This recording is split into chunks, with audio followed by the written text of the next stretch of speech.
With all due honesty and respect, we as Kenyans should just give Caesar what belongs to Caesar.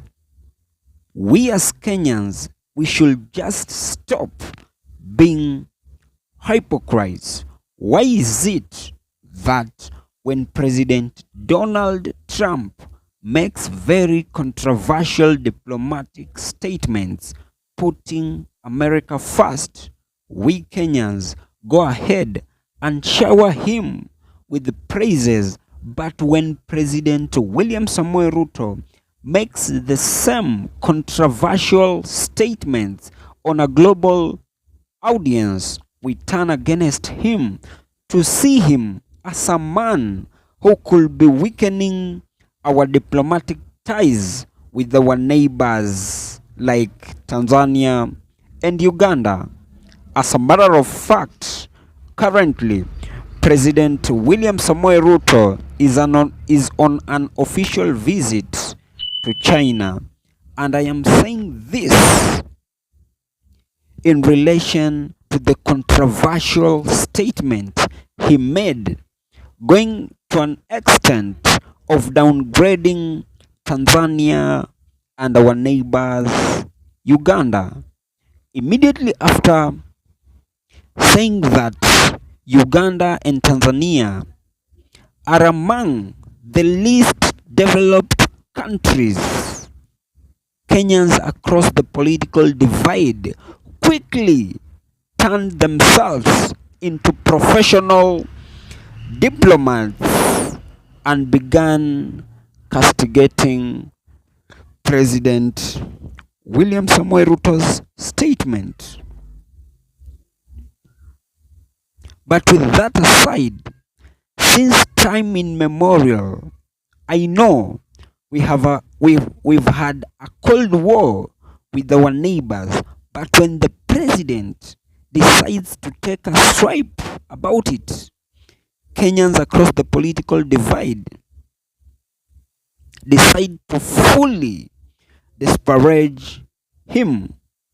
But this hate to President William Samoei Ruto, I strongly believe he is the main puppeteer to it, and it's now his harvesting time. Let me draw you some flashback.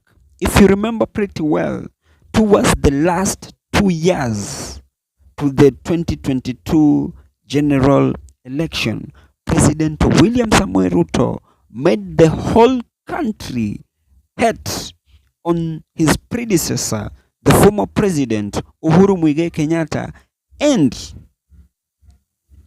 went overboard to sell his ideologies as a deputy to whom seemed to be the genius behind the former president. But right after President William Samoei Ruto ascending to power, he began doing the exact opposite of what he'd been preaching when he was campaigning. And with that, why does he expect to be loved when he long ago planted the fruits of hate against the office of the president? Because from where I sit, I strongly believe he is now reaping what he long sowed, even right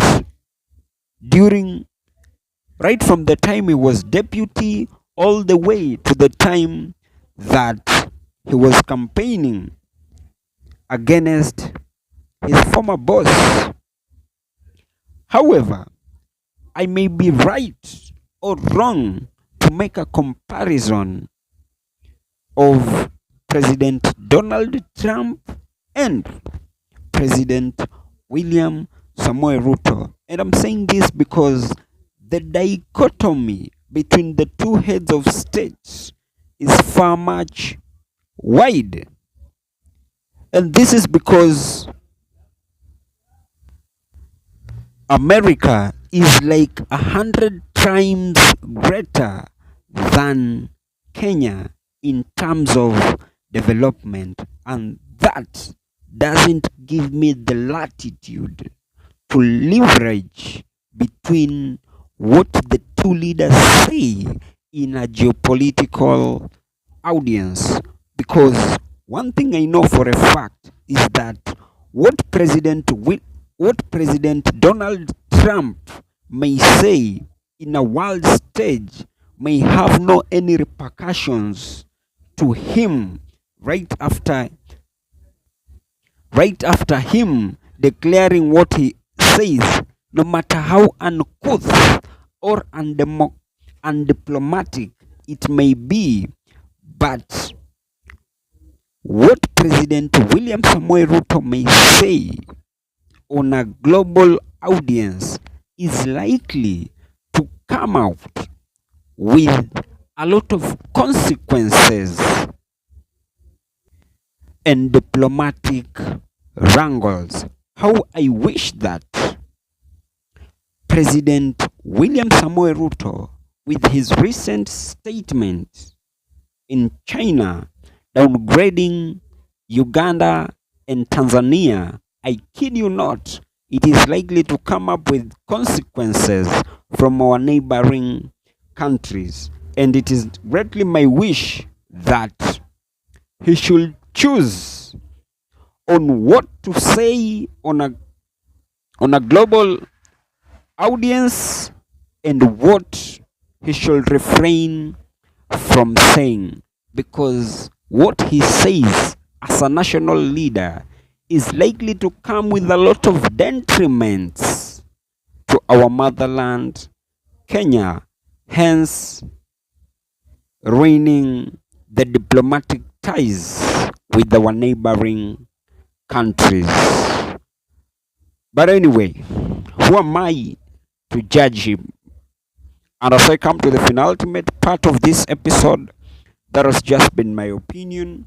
If by any chance you do have a counter opinion to mine, you can as well. Just feel free to drop them in the comment section and I'll give them a right of reply. And by any chance, if you've been watching my videos and you've not subscribed, you can as well.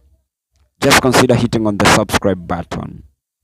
Thank you and may God bless you.